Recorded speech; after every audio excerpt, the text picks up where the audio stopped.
parte que hablábamos de los negocios. Nosotros como constructores eléctricos lo que más nos interesa es cómo aprovechar parte de esos conocimientos que recibimos en hacer dinero, en el buen sentido de la palabra, con responsabilidad social, con ética, etc. Pero hay un tema que se comenta mucho y los gringos lo llaman money in my pocket, o sea, cómo traer dinero al negocio. Anteriormente daba esta plática muy tecnificada en cuanto a la ley y al decir 1 hora 40 minutos la gente ya estaba media agobiada, en el sentido que a veces, como decía Gerardo, es tanta la información desde el punto de vista de leyes que por nuestra formación en el sector eléctrico a veces no se asimila muy fácilmente. Entonces la he tratado de orientar sobre todo en el enfoque de la segunda parte, muy apegada a algunos artículos de la ley y cómo nos podemos aprovechar de lo que no está plenamente negado o considerado no permitido. Obviamente debemos de aprovecharlo para usar nuestra propia capacidad de entendimiento y de conocimiento para hacer mejor nuestra labor de negocio.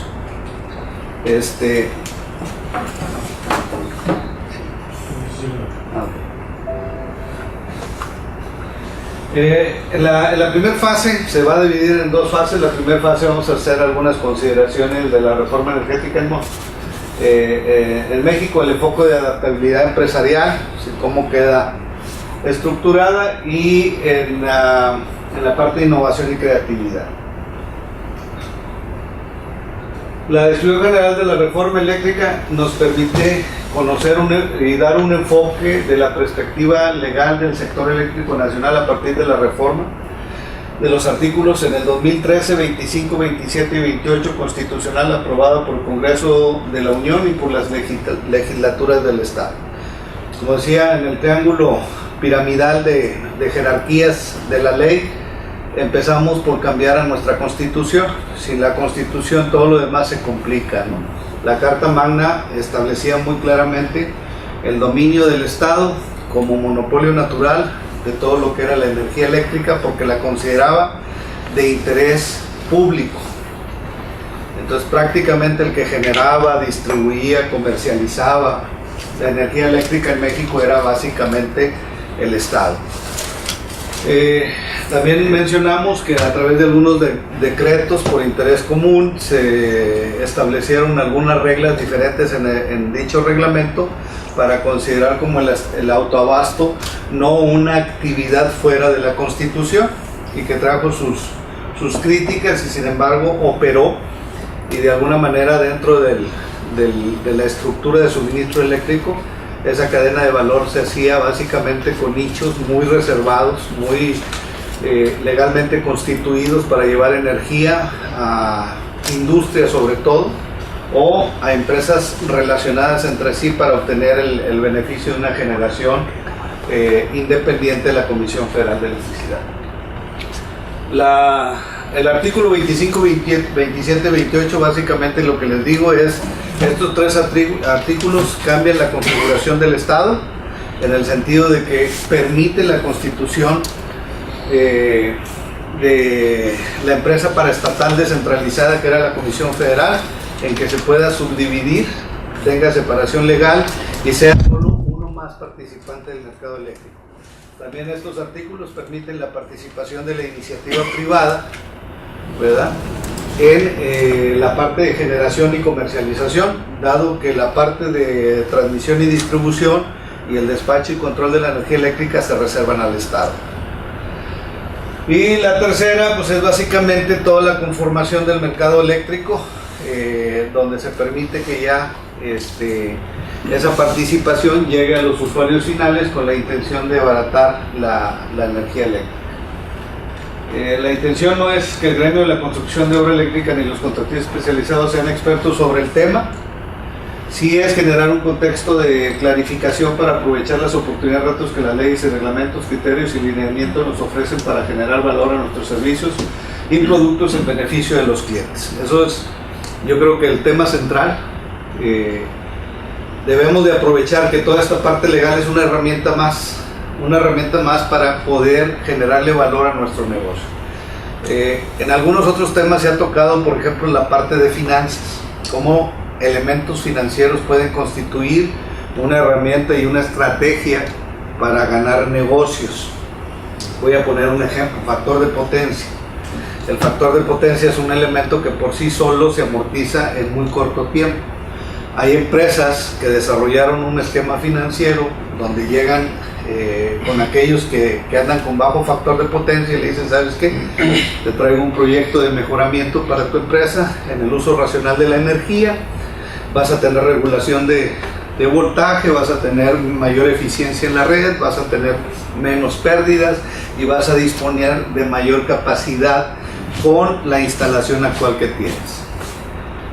Y esto se traduce en unos numeritos muy importantes, tanto cualitativos como cuantitativos, cuando la empresa tiene penalización. Y el arte mágico de ganar inmediatamente el contrato es cuando tú le dices: no vas a poner ningún 5, yo me encargo de todo, y con los ahorros que yo te voy a garantizar, tanto eliminando la penalización más el beneficio del 2% sobre facturación de kilowatts, es tanta cantidad al mes, de ahí me vas a pagar a mí. Entonces obtengo los recursos de financiamiento a una tasa muy baja, yo hago la solución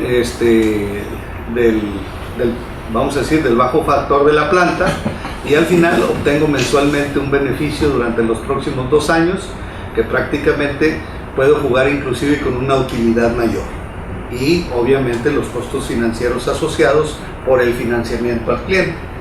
Como él no tiene que poner ningún 5, el beneficio lo va a ver, normalmente nos dice que sí. Entonces, esa es una herramienta muy importante cuando la empresa logra asociarse con esquemas de financiamiento o de apalancamiento que realmente le generan valor a la empresa, y obviamente hay 3 elementos que ganan, ¿no? Gana la financiera, gana nosotros como la solución integral al problema, y tercera, gana el industrial o cliente al recibir esa generación de valor y obviamente no poner ningún 5 de su bolsa. Esto mismo y ese concepto es lo que tratamos ahora de utilizar la parte jurídica, de cómo puede generar valor en nuestra empresa para traer negocios más lucrativos, es decir, que no sea única y exclusivamente el precio. ¿Qué sigue? No sé si hasta ahí vamos bien. O sea, esta charla es una charla, no es un curso de capacidad, es una charla, y la intención es, se puede interrumpir en cualquier momento. Totalmente. Entonces la intención es de que lo que vayamos viendo se vaya nutriendo en el sentido de experiencias y casos prácticos, y cómo elementos importantes dentro del concepto vayan fortaleciendo lo que ya sabemos hacer. Pero no vengo a decirle a cada empresa lo que tiene que hacer a nivel técnico, constructivo, ingenieril, etcétera. Es aportar algo que realmente genere valor. Las leyes y reglamentos, los criterios y lineamientos es la bandera para decir al sector de los constructores qué nos pasa normalmente. Lo decía Gerardo, una entidad nueva, que en este caso es el SENACE, de repente no tiene la experiencia del trato con los usuarios, con los clientes, y ellos se basan básicamente en la ley y en los criterios para determinar soluciones particulares. Entonces, es que yo antes lo hacía así, bueno, ahora ya no se hace así, ¿verdad? Eso no se puede ya. Ahora hay que ir al SENACE cuando vamos a comisión: oye, traía este proyecto así, lo vi contigo. No, ya conmigo ya no es, ahora es al SENACE. Una vez que obtengas allá, al final vienes conmigo porque yo soy el transportista y yo te voy a conectar. Las reglas cambiaron, hay que preguntar al que sabe. O sea, empezamos a tener una serie de elementos que hoy van a ser muy frecuentes cuando tenemos que ir a buscar soluciones a las problemáticas que nosotros traemos en nombre del cliente, ¿no?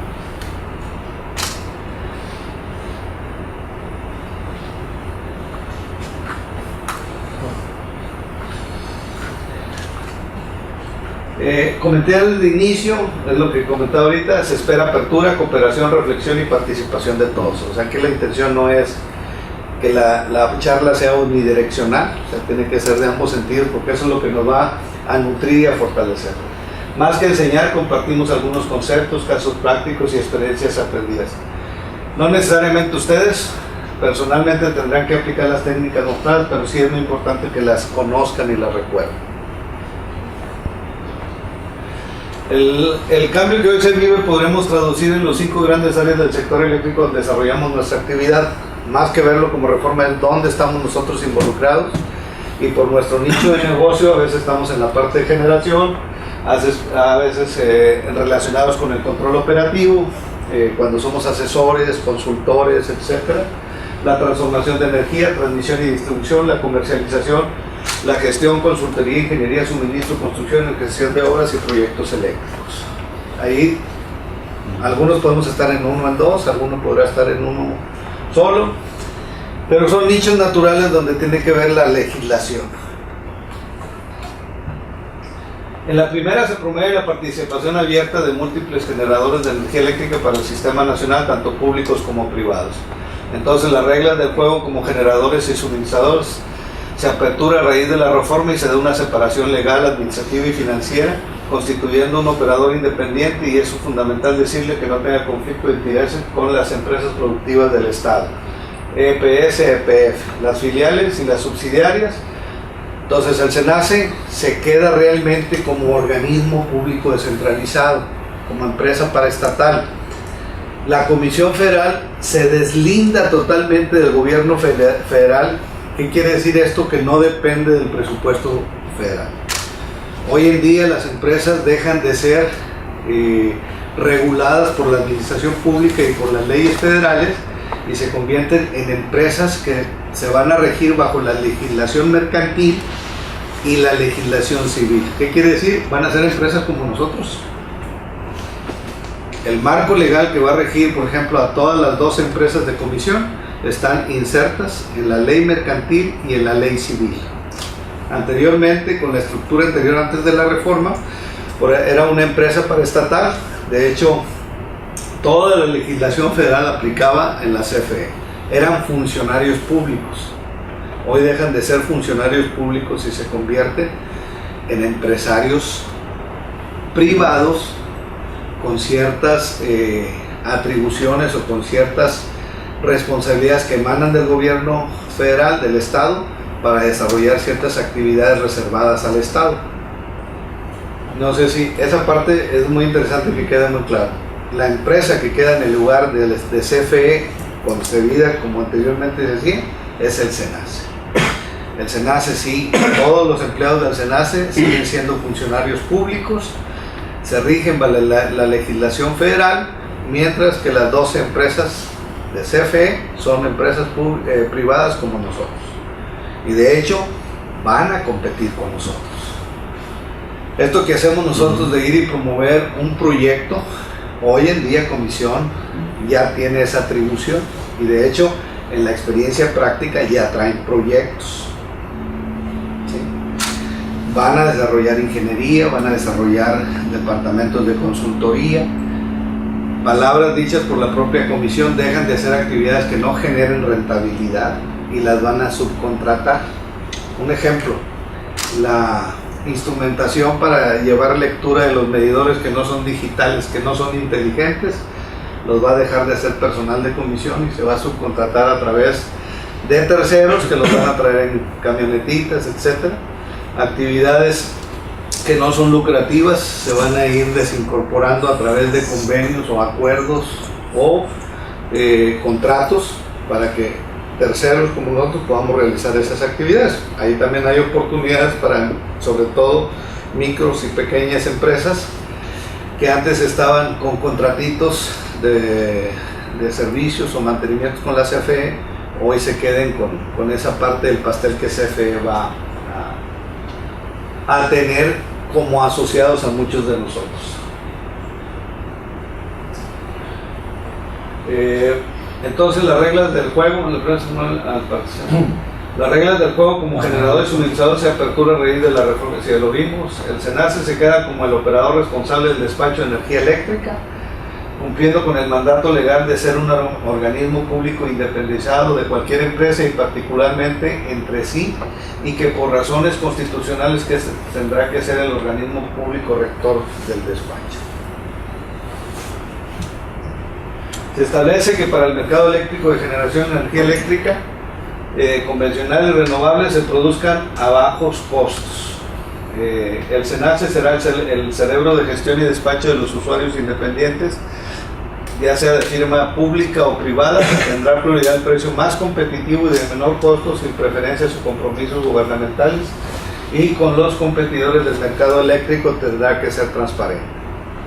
También tiene la encomienda de ser responsable de la atención de servicios de atención a nuevos servicios de energía eléctrica para usuarios calificados en tensiones superiores a 69 kV, por lo cual se publicaron los criterios de interconexión de las centrales eléctricas y conexión de centros de carga a partir del 2 de junio del 2015, y establece tanto los requisitos, procedimientos, costos y lineamientos de aplicación, que era lo que comentaba Gerardo.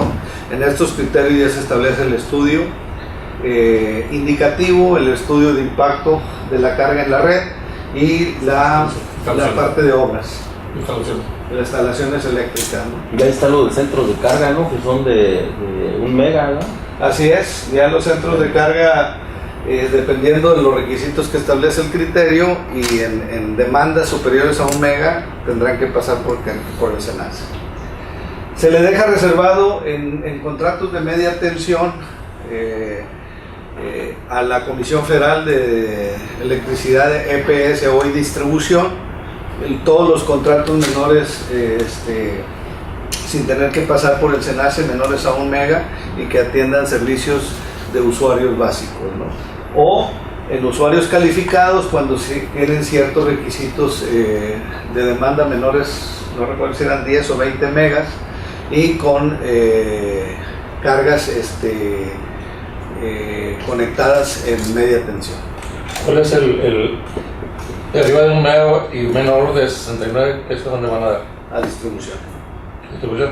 A distribución.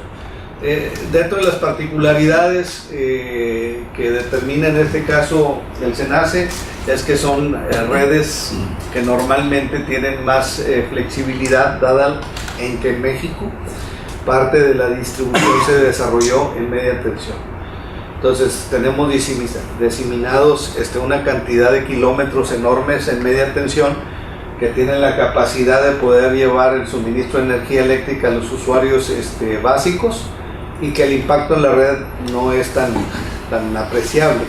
Uno de los temas que comentaba el SENACE es básicamente que en cargas mayores a 1 mega se utiliza mucho la parte de cargas no lineales. Hoy las mayorías de las plantas con esa demanda tienen inversores, rectificadores, una serie de elementos que contribuyen a contaminar la red eléctrica.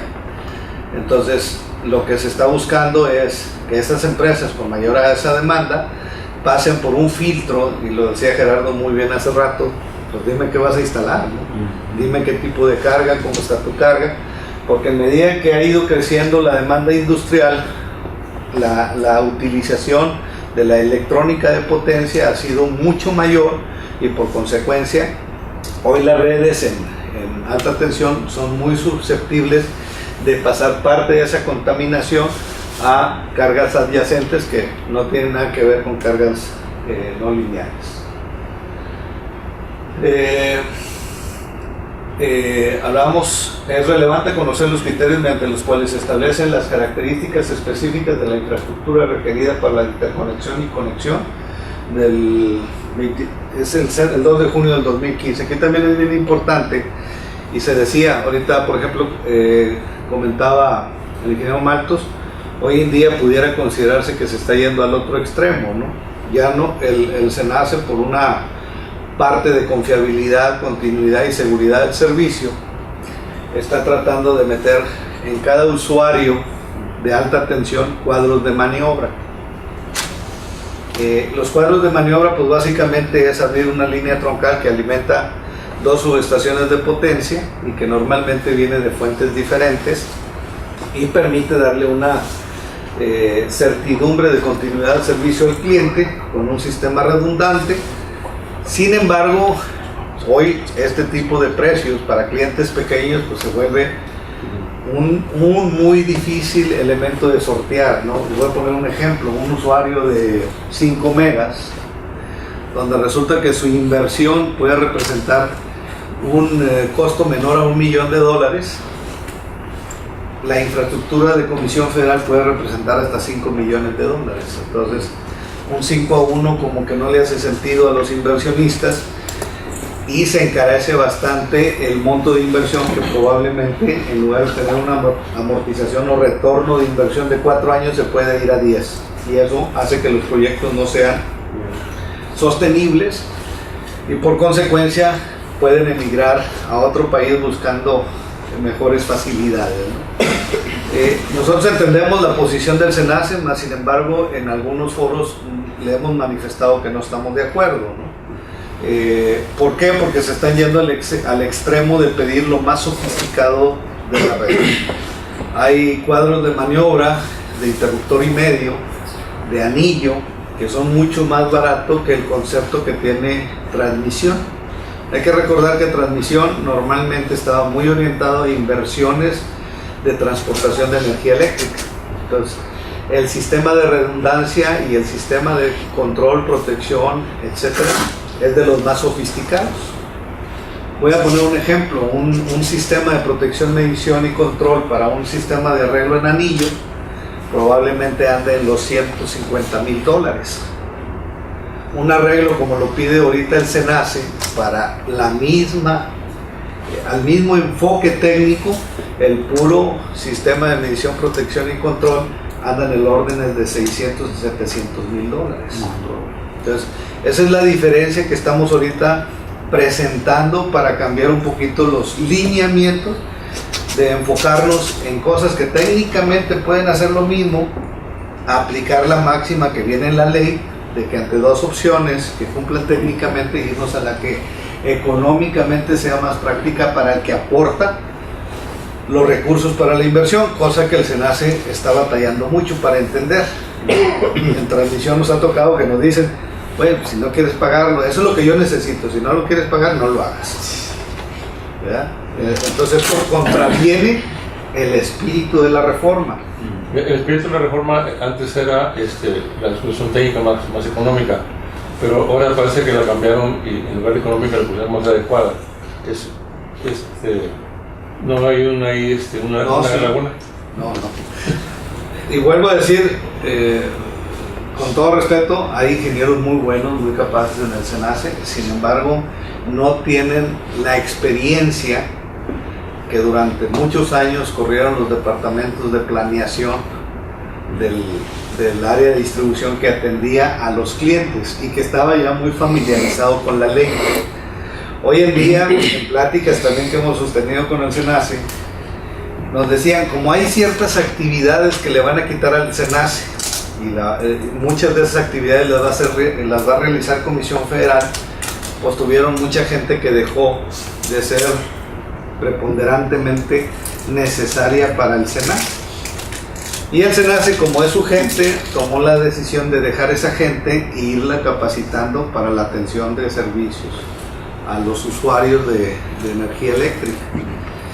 Lo que hemos detectado es que muchos de esos funcionarios no tienen esa madurez de tratar correctamente los temas técnicos ni los temas legales, porque están yéndose solo a la que le dé más, a la que le dé mayor confiabilidad a la operación del sistema. Y como a partir de diciembre entró también ya en vigor la separación de activos entre transmisión y distribución, hoy en día todas las instalaciones arriba de 69 o arriba de 69 kV le corresponde a transmisión. Entonces la implementación de las soluciones están emanando ya de transmisión, y parte de ese criterio que traemos comentado como parte de la discusión es que el tratamiento que Comisión le está dando a un cuadro de maniobra es bajo el criterio de una red troncal y abrir la línea, no está viendo hacia abajo al cliente. Él dice, A mí me toca abrir la línea, yo quiero lo que me ha funcionado para la red eléctrica nacional, que normalmente no era para usuarios, era para derivaciones de subestaciones de distribución. Entonces, cuando yo tengo subestaciones de distribución, entre dos subestaciones de potencias que andan alrededor de 240, 350 megas, teníamos subestaciones de distribución que era de 3 o 4 bancos de 30 MVA, los más chicos de 2 bancos de 30 MVA. Entonces la sintonía de la operación, tanto en protección, control y operación, obviamente requería de bahías desde 2 hasta 9 bahías. Entonces uno empieza a entender que eso es necesario para poder garantizar el abasto a varias subestaciones de la propia CFE. Un ejemplo, aquí en Monterrey, Las Glorias y en el caso de Escobedo, son subestaciones de potencia y de ahí emanan, no sé, 20, 12, 5, dependiendo el polo de desarrollo, subestaciones de distribución. Entonces CFE tiene un arreglo de bus principal, bus de transferencia y amarre con interruptor, y luego van creciendo las bahías, tienen protección diferencial de bus, etcétera, etcétera, etcétera. Las líneas, protecciones diferenciales de línea, que es a través de fibra óptica, o 21 si son mayores a 10 kilómetros. Y entonces le empieza a accesar mucho equipamiento. La parte de la carga o de la transformación también tienen bus principal, bus de transferencia, cuchillas de seccionamiento por interruptor, cuchillas pantógrafo para amarres a bus secundario, etcétera, etcétera. Entonces son productos que sin tener muchas de las veces transformadores se va o se encarece bastante. De alguna manera esto ahorita, ante esta revolución, lo tiene que pagar el cliente si quiere tener servicio eléctrico. Sin embargo, yo siento que aquí la parte de nosotros como constructores, la parte colegiada, tenemos que ir en camino a que la prudencia y la buena práctica trate de mensurar los requerimientos de comisión, y más que nada que sí viene la ley de la industria eléctrica, el reglamento establece todavía esos criterios que señalaba Claudio, y ahorita lo vamos a ver. Y puede poner nuestro conocimiento pleno de la ley de OM. En la transformación para fines prácticos, el Estado asignó la responsabilidad del fluido eléctrico a 2 empresas productivas del Estado, la EPS Distribución, que son de 34 CBAPO, y la EPS Transmisión, que es la red eléctrica igual o superior a 69 kV. Por lo que los proyectos de inversión pública o privada tendrán que celebrar contrato de interconexión con dichas entidades productivas del Estado, ya sea para centrales de generación o cargas puntuales. Como se lleva la energía de un lugar a otro a través de un monopolio natural considerado de interés público, es decir, eso no cambió, fue la parte que no cambió de la ley anterior a la ley nueva.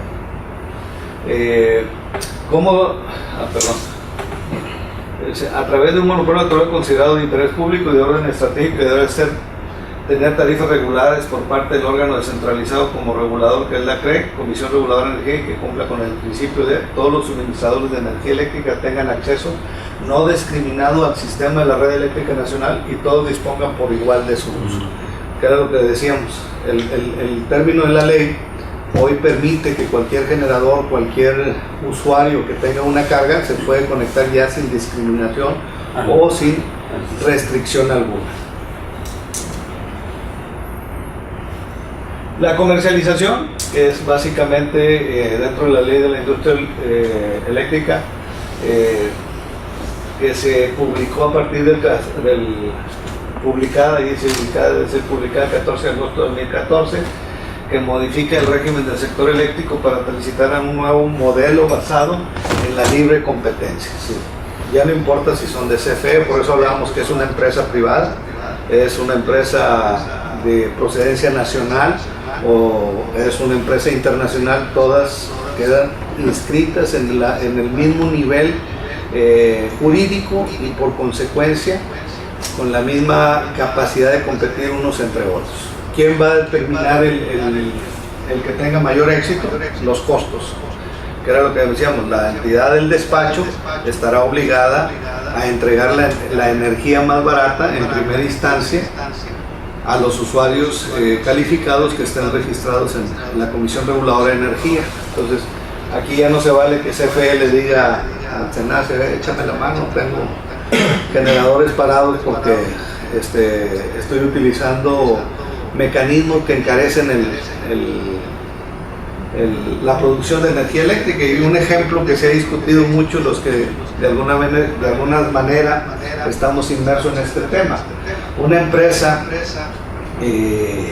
particular normalmente lleva la operación de una central de 225 megas a 600 megas con alrededor de 55 personas como parte de todo el esquema de operación. Una empresa del Estado, con el régimen que tienen establecido con el Sindicato Nacional de Electricistas, el SUTER, exige que básicamente una central de esas características tengan entre 257 a 300 empleados. Ello, pues obviamente, crea una condición no competitiva entre el sector privado y el sector público. Pues por esa misma razón desincorporan a la Comisión Federal fuera de ese condicionamiento y transita a ir buscando eficiencia y productividad. En ese sentido, hoy vive otro momento que no sabemos realmente si estará en condiciones de tener la capacidad y la fortaleza para transitar realmente a una competitividad como los privados. Yo creo que el esfuerzo lo está haciendo, altos directivos están conscientes de que eso se debe hacer. Sin embargo, la realidad es que vemos de que eso no permea hacia abajo. El sindicato sigue siendo un instrumento de contrapeso muy fuerte para las decisiones ejecutivas. Hoy aparecen las administraciones de los consejeros independientes, donde tienen participación de llevar y transitar a ese punto. Aquí habría que ver las inercias y todo lo que durante 60 años nos han llevado a ser lo que somos, para ver si podemos cambiar en el tiempo que exige el país, ¿no? El nuevo mecanismo permite a los consumidores del mercado eléctrico mayorista, usuarios calificados mayores a 1 mega, ahí es 1 mega, aprovechar la competencia entre sus actores para lograr una mejor tarifa o servicio a los mejores precios. Dos mecanismos importantes se introducen en la experiencia internacional en la subasta de energía, que es la que lleva los precios al consumidor, y los contratos de desempeño. Hoy, si ustedes ven, la nueva ley establece de que si hay paros de energía derivados por la generación, lo veíamos, o por la transmisión, ahora sí hay responsables y van a ver quién va a pagar el plato roto si yo como usuario dejo de recibir el servicio. Es decir, la ley me faculta dentro de un mercado de competencia a que el servicio que yo contraté se me suministre en los términos convenidos. Si por razones técnicas de operación y de despacho no recibo el servicio, pues va a haber penalizaciones en que el particular, el usuario, se va a ver beneficiado a través de reembolsos de energía o pagos en efectivo. Entonces, todo este tema también dinamiza el sistema para estar en condiciones de realmente convertirnos en consumidores que están protegidos por las leyes privadas, en este caso, y utilizar los recursos que se tienen a través de las procuradurías de hacer efectivo esos beneficios que contempla la ley. Estos instrumentos tienen a fomentar la inversión en eficiencia energética como política pública en transmisión de energía limpia. El responsable de instrumentar soluciones, asesorías y estrategias a los clientes y usuarios de los servicios de energía eléctrica, ¿quiénes son? Efectivamente, ¿quiénes son? En el pasado veíamos que había muchos usuarios que iban a comisión, y comisión daba respuestas en razón del interés de la propia comisión, y éramos nosotros, o tendríamos que ser nosotros, los que a veces tendríamos que decirle al cliente, o quitarle ese velo de engaño de que no era la única solución, hay otras soluciones, ¿no? Y que eso lo vamos a ver en los casos prácticos, de que muchas veces no tenía el 100% de la información. Entonces, muchas de las decisiones no eran las mejores para el cliente, o muchas veces eran inclusive consideradas como abuso de autoridad por no ser claros con los usuarios finales. Pero en esta parte son pocos los que están participando. ¿Por qué? Y decíamos, nuestro sector nos estamos enfocando a dar soluciones técnicas y de instalación eléctrica, y se acabó. Esa es mi chamba. Yo ya no tengo por qué meterme en temas de asesoría o cuál es valor agregado, etcétera. Y bueno, chamba sobraba para nosotros, ¿no? Afortunadamente, hoy los tiempos también cambian, vienen más participantes, vamos a estar inundados por nuevas empresas que van a ser comercializadoras, que van a hacer convenios con la comisión, que van a traer lana para operar, y muy probablemente nosotros deberíamos hacer dentro del acertijo los que estemos haciendo la chamba, pero no los que nos estemos beneficiando económicamente, porque los contratos que vamos a tener van a ser muy apretados, ¿no? La tarea del constructor y contratista eléctrico no solo son la técnica, la instalación, ponen en operación obras y proyectos, instalaciones, montaje. Podemos ofrecer un portafolio más integral y soluciones completas. ¿Por qué? Porque somos empresas, somos negocios. Pero tenemos que redimensionar de alguna manera lo que hoy hacemos bien y dónde vamos a mejorar. Y lo que decíamos, hoy tenemos que manejar la técnica, la parte legal y la parte financiera. Yo creo que son los tres elementos que como reto tenemos los constructores. No me puedo decir yo soy el mejor y si alguien me quiere, pues, acepta lo que yo tengo, ¿no? Hoy tenemos que ir un poquito más allá. Soy bueno, pero puedo ser mejor. La pregunta aquí es contestarnos dónde estamos, si sí, si no, y el por qué. ¿Qué sigue? Hay un pequeño video que me gusta mucho cuando se toma un pequeño tema.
A veces llevamos este tipo de videos como parte de un extremo, ¿no? Pero es de alguna manera sensibilizarnos de que como empresas tenemos que hacer algo.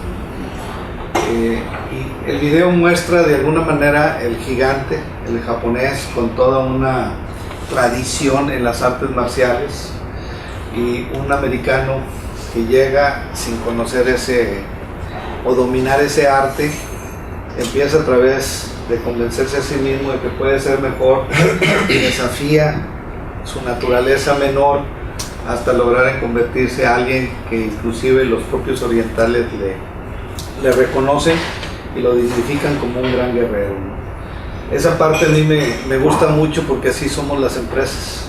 Podemos estar entre conformarnos, ser mediocres y no crecer, o asumir retos, dejar de tener miedo y enfrentar posibilidades de seguir ampliando nuestras capacidades.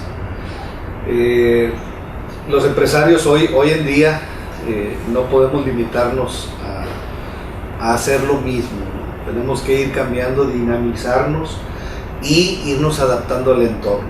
Entonces el mensaje de ese video a mí me llega, porque nos abre un poquito la expectativa, ¿no? Decía Andrew Carnegie de las organizaciones son las personas, ¿no? Llévense a mi gente, pero dejen mis fábricas cuando veo la materia y el producto, y pronto crecerá el pasto en los pisos de mi planta. Llévense mis fábricas, pero déjenme a mi gente, y pronto tendré una nueva y mejor fábrica.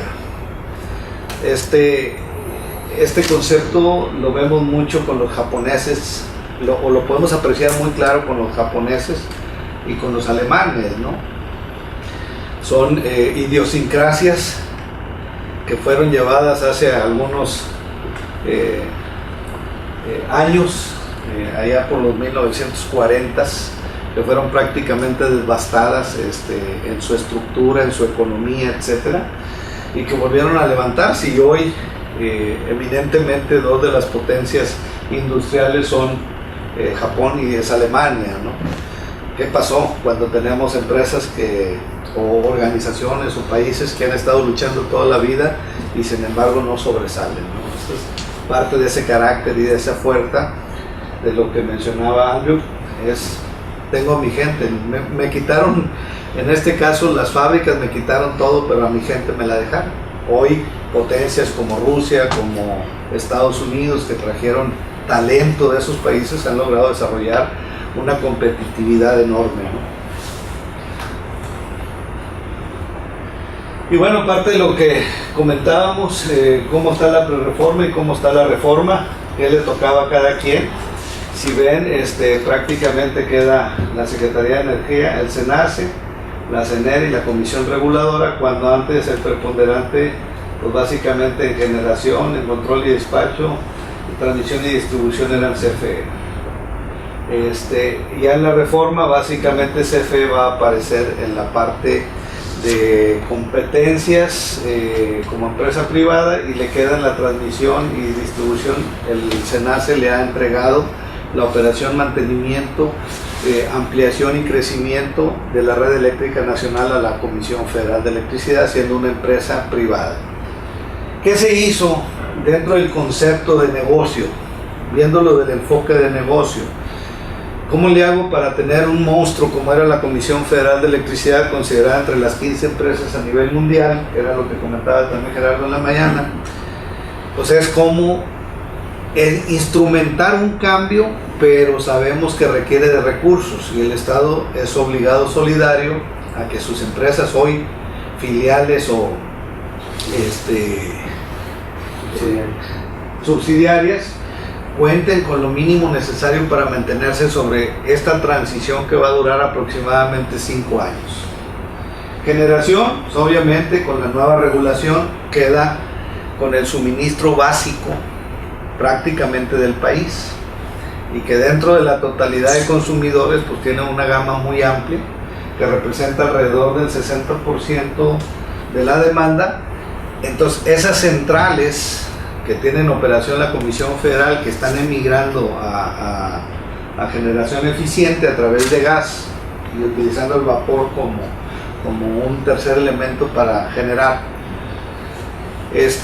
La intención es de abaratar el costo. Probablemente por esa estructura que damos ahorita no va a ser la más competitiva y se va a regular el precio, pero esas plantas que va a administrar, operar para generar energía eléctrica, Comisión ya le tiene al menos una parte de esa demanda por naturaleza propia de los usuarios básicos comprada. Entonces, generación se salva porque ya tiene ya tiene ingresos que le van a permitir mantenerse y operar. Ya dependerá qué tan capaces son, qué tan productivos son para entrar a la competencia del mercado mayorista, y para eso pues también hemos visto que en los últimos 2 años ha generado algunos contratos importantes. El insumo más importante va a ser el gas. Los CFE ya está en el negocio del gas también, con 3 contratos importantes para llevar gasoductos desde Texas a México y a interconectar para alimentar sus propias centrales, como para almacenar y vender energéticos a través de lo que es la demanda que va a tener el país en gas. Entonces, yo creo que en ese sentido, en ese tenor, está haciendo lo correcto para realmente convertirse en una empresa productiva del Estado, y está muy orientada a ir reforzando a todos los niveles esos cambios estructurales. Veíamos en una de las filminas que nos presentaba Gerardo de cómo este año pasado y este año ya llevamos superávit en la Comisión Federal de Electricidad.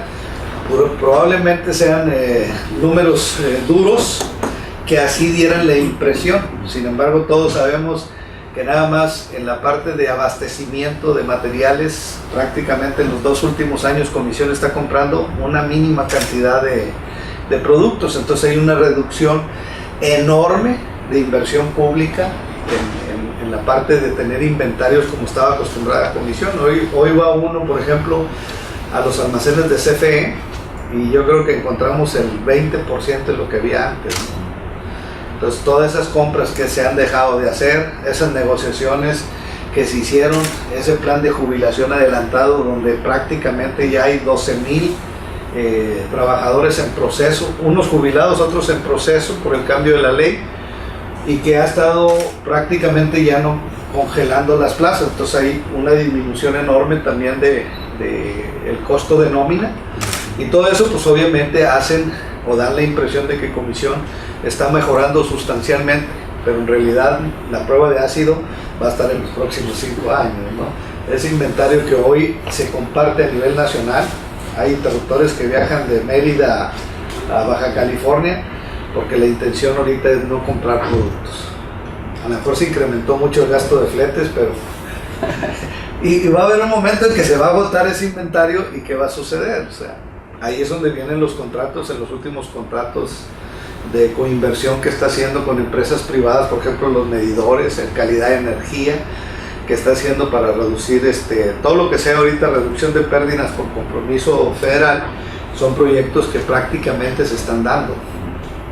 Tú ofrécele hoy a la Comisión Federal un proyecto donde represente disminuciones técnicas de pérdidas o esquemas de no técnicos, los está comprando. ¿Por qué? Porque en el futuro va a representar un dinamismo más fuerte de la Comisión a reducir costos.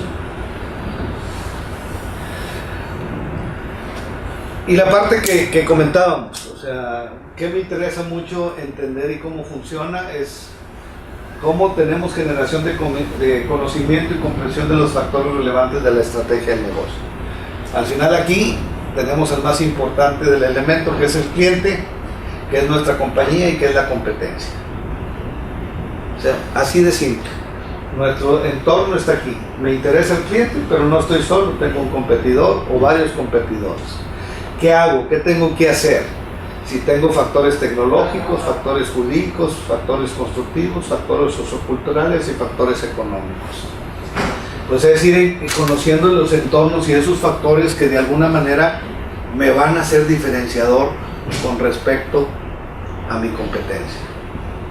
¿Qué sucede si yo voy a presentar Soy un constructor de fraccionamientos y me dedico a hacer troncales y a hacer derivaciones de la troncal para la vivienda. En la parte tecnológica, pues nadie me va a venir a enseñar cómo hacer los fraccionamientos, porque a eso me dedico. Sin embargo, dentro de la tecnología e innovaciones hay productos novedosos, hay productos que pueden hacerme diferenciador en el sentido de que pueda generar valor al cliente. ¿Sí? Hay ciertos procesos que sí puedo y tengo que intercambiar con los factores constructivos, ¿no? Muchas de las veces puedo reducir el tiempo, a lo mejor no en costo, pero sí en tiempo de realizar una obra. En lugar de hacerla en 3 meses, la puedo hacer en 1 mes y medio, haciendo un proceso innovado entre la tecnología y el proceso constructivo. Ese mes y medio me representa menor nómina, y una menor nómina finalmente genera valor agregado porque puedo manejar los costes del producto o del servicio terminado más competitivo que mi competencia. Los factores jurídicos es lo que estamos hoy inmersos en platicar, cómo le genero valor a mis servicios, dando soluciones integrales, pero que permitan de alguna manera que el cliente y usuario sea el que pague esa generación de valor.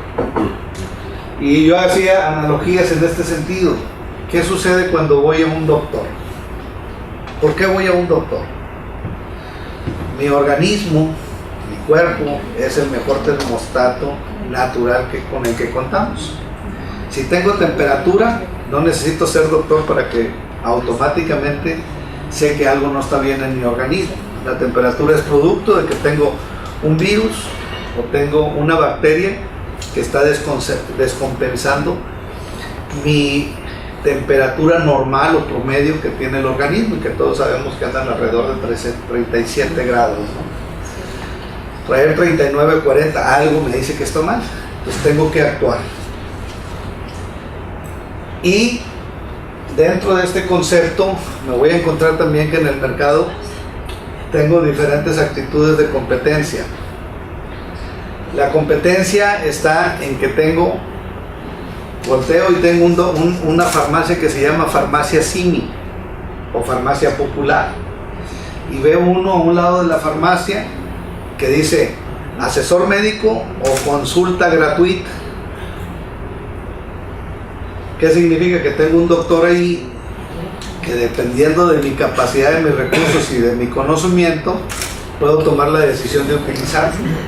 Mi sentido común me dice que voy a salir con una listota de recetas, desde el dolor de cabeza, desde temperatura, analgésicos, etcétera, etcétera. Un antihistamínico si es una gripa, un antibiótico si es, etcétera, ¿no? Entonces, en ese sentido, volteo y hay una consulta de un doctor que me cobra de 200 a 400 pesos, ¿no? Y si quiero voltear a un especialista, pues sé que me va a cobrar 1,200 pesos. La decisión está en mía. ¿A dónde voy a ir? ¿A dónde voy a recurrir? Pensando que en mi caso no es una limitación económica. ¿A dónde iríamos? Ingeniero, ¿a dónde irías tú? Al especialista. Ingeniero. Al especialista. ¿Por qué? Sentido y razonamiento lógico. Desde que entro yo con el especialista, abro la puerta y veo diplomas por todos lados. Sabemos que es una persona actualizada en su área de competencia. Y tercero, porque sé que a pesar de que es un asesor, realmente el doctor no me cura, sus conocimientos me van a dar un nivel de garantía, un nivel de seguridad de que estoy en las mejores manos posibles. Entonces, el área del constructor, del ingeniero, no debe de menospreciarse. Y volvemos al concepto de cómo y en qué condiciones estoy para sentirme doctor Simi, consulta convencional o especialista. El límite, ¿quién lo pone? El coste y el precio del servicio lo que nos hace diferentes en las empresas es el margen de utilidad. ¿Sí?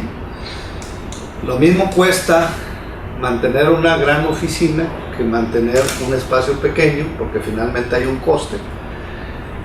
¿A dónde nos lleva? A que en medida en que yo realmente sea más competitivo, mis conocimientos me permitan cobrar más, el margen, el net margin de la utilidad me va a crecer exponencialmente en medida en que yo tenga más conocimientos que me diferencien ante los ojos del cliente.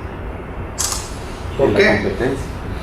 La competencia, aquí es donde entra la parte importante. La competencia normalmente va a ofrecer lo mismo. Es que todos ofrecemos lo mismo. Yo hablaba del constructor del fraccionamiento. Todos vamos a ir a ofrecer lo mismo. El cliente va a ver que le doy un contrato y él me empieza y me termina el fraccionamiento. La diferenciación va a estar en cómo lo hago y qué tanto me puedes aportar para reducirme costos. Un ejemplo, traes una ingeniería de $40,000. Vamos varias empresas a presentar. Fui a la videoconferencia que hacer si alguien aquí iba, pero no para quitarle ese tiempo. Mi moro de aquí va a ir, ¿verdad? Bueno, mira, ahorita lo vemos. Ándale. Y se presentan 10 empresas en la lucha por obtener el contrato, porque probablemente esas 10 empresas necesiten el contrato, ¿no? Y de repente empieza una guerra de precios. ¿Por qué? Porque todos estamos inmersos en una competencia de iguales. Y yo hablo de que probablemente con mis servicios de ingeniería pueda ser, dependiendo mi verbo,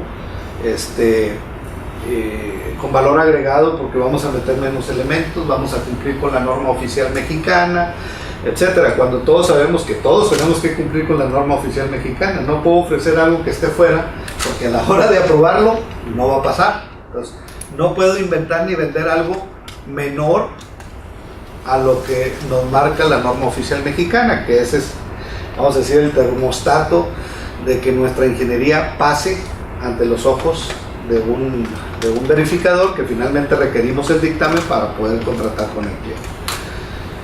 Sin embargo,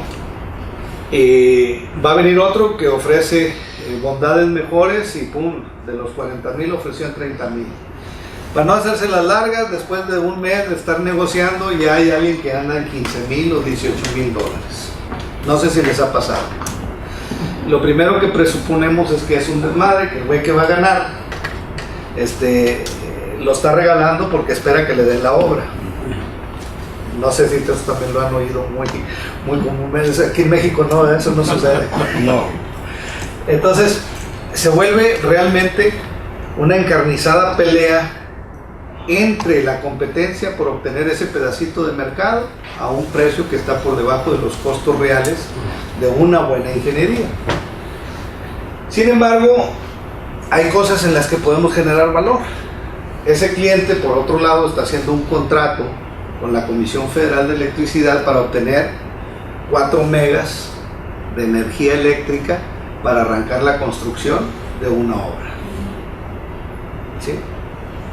Si nosotros, que somos los que tenemos el conocimiento, no sabemos aprovechar y capitalizar esa posibilidad de ganarnos la confianza, generar primero el vínculo de confianza con el cliente, pues estamos perdidos. Hay alguien que llega y dice, oye, es que lo que estás haciendo no te va a llevar al camino correcto. Al presionar demasiado los precios, al final del cuenta el producto que vas a tener no es el mejor. ¿Qué problemas tienes? O sea, generalmente un proyecto de esta naturaleza trae muchos vértices donde podemos nosotros los constructores apoyar. No, todo lo tengo controlado. Vas a requerir energía eléctrica para arrancar tu proyecto, ¿no?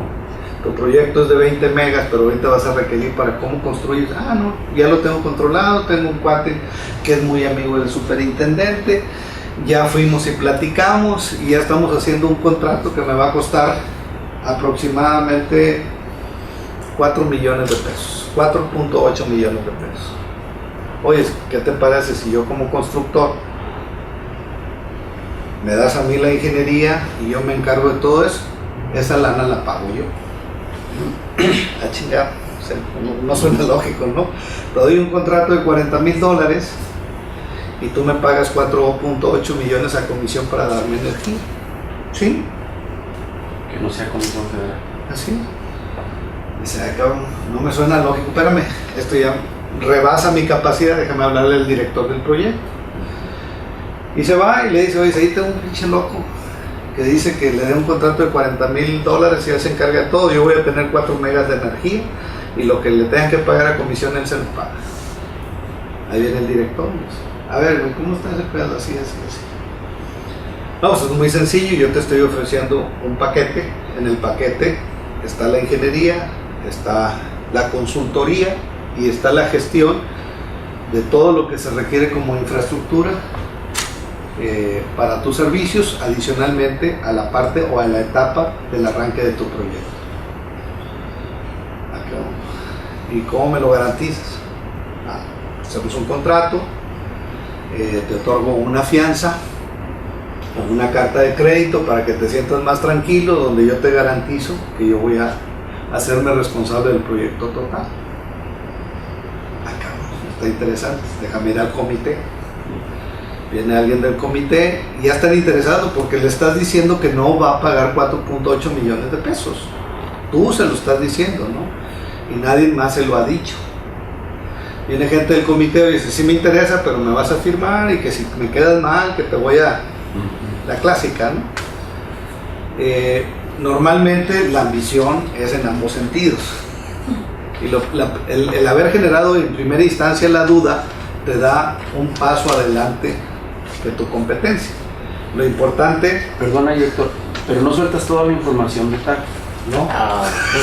Bueno, yo estaba ahí en ese dilema porque si es bueno o no, de alguna forma, acercarte a tu cliente, si es tuyo, entonces sí abrir este tema de la información. Yo sinceramente tengo esa duda, hasta dónde, no es si tienes bueno el conocimiento porque hasta dónde abrirlo, ¿no? El conflicto de intereses y normalmente los arreglos previos en México es muy común. Entonces, si yo tengo, Gerardo es mi amigo, y tengo 5 verificaciones, por amistad se las puedo dar. Y si viene alguien que me ofrece un valor agregado que Gerardo no me está dando, por mi amistad, yo le digo, espérame Gerardo, ¿cómo está esto?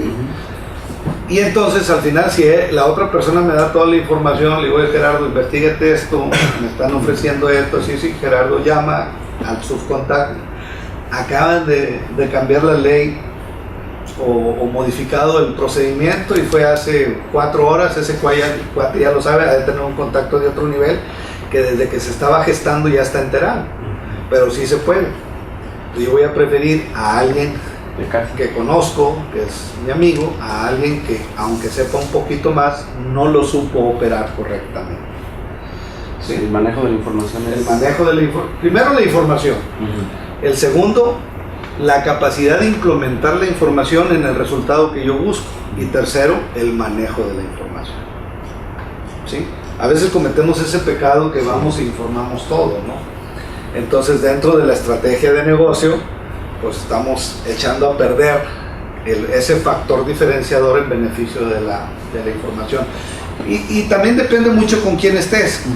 A veces sueltas información muy valiosa, que sabes que te la pueden quemar, pero siempre la persona que te toma la información tiene que saber mucho menos que tú. Porque ellos después van y la venden como si fuera de ellos, y terminan por empantanarse más. Y luego te vuelven a hablar, oye, ya estuve con mi jefe, y que mira, está bien interesado, pero quiero una charla contigo, te invito a un café. Ya no. Chingaste, ¿no? Ya chingaste. Ya se metió en pedos. O sea, probablemente el patrón le está preguntando otras cosas y él sabe lo que tú le dijiste, no conoce todo el entorno. Entonces, llegas y dices, ¿sabes qué? Ya no te puedo dar más información. Mi primer consultoría es gratis, la segunda la tengo que hacer con tu jefe. ¿Por qué? Porque él ya se saludó con sombrero ajeno. La información que tú soltaste la utilizó, pegó muy bien, ya no tiene para dónde hacerse. Y eso nosotros lo llamamos mucho psicología de la organización. Tenemos que entender que la conducta humana es muy predecible. no podamos saber si un fierro falla o si se presenta un fenómeno eléctrico dentro de un proceso y hay que investigar. Los seres humanos no somos bien predecibles. Entonces, tú avientas como el curricán para cierto tipo de pez, se gancha y parece. Y ya sea, sin ser realmente falta de ética, si es un poco de malicia en un mercado donde volvemos, es muy, muy complicado, ¿no? Entonces, al cliente hay que dosificarle el valor agregado. ¿Sí? A veces es tan contundente para parte positiva y negativa cuando vas con el doctor y te dice, hermano, tienes cáncer, tienes 3 días de vida, pues es tan impactante que a lo mejor me mató con la noticia, ¿no? O decir, sabes que te hice los últimos exámenes y ya estás fuera de peligro, no tienes absolutamente nada, ¿no? Los procesos no son así. Para decirme que tengo cáncer me va a hacer 1000 estudios y me va a hacer gastar un chorro, con la inteligencia de irlo dosificando, que cuando ya me lo diga yo ya lo sabía, lo sentía o lo percibía, ¿no? O viceversa. Entonces aquí es parte de la especialidad de sí llevar de la mano al cliente, ayudarlo, pero ir dosificando el conocimiento para ir obteniendo los resultados que esperamos. Entonces, hacía ese pequeño ejemplo porque es finalmente cómo todos los factores que están inmersos podemos conjugar para poder obtener el resultado. Y comento esto porque esto es entre empresarios. La diferencia entre un empresario y una persona común y corriente, con un ejecutivo inclusive, no está esa chispa, ¿no? ¿Alguno de ustedes me puede decir la diferencia entre un empresario y todos los demás?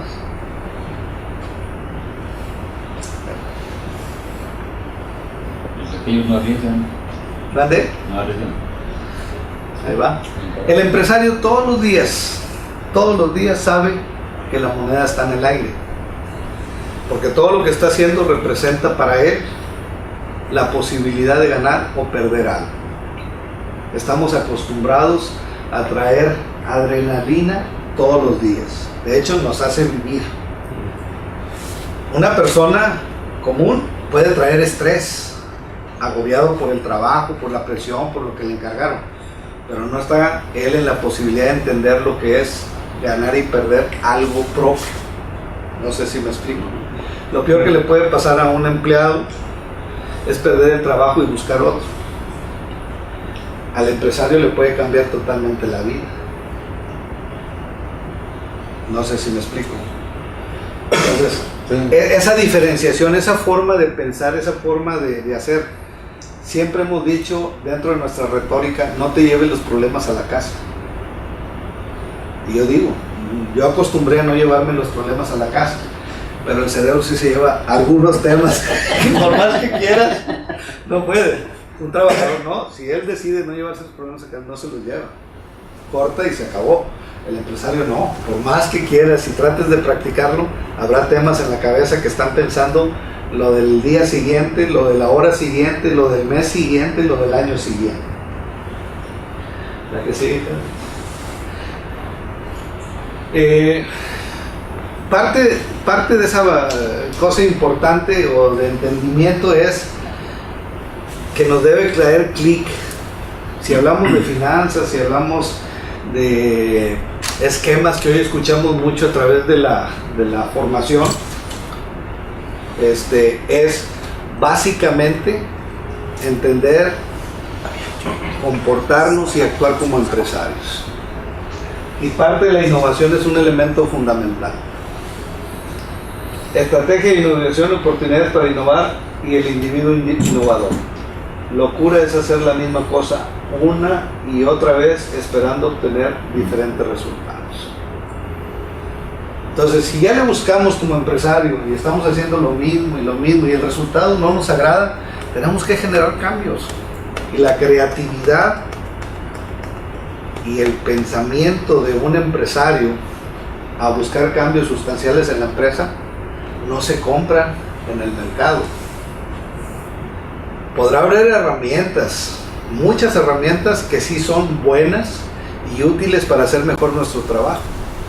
Yo puedo contratar un coaching para tratar de llevarme a la mejora continua, a la calidad del servicio, a la administración, al management innovador, y muchas herramientas, pero la esencia de una empresa está en su gente fundadora, en su gente que piensa como empresario.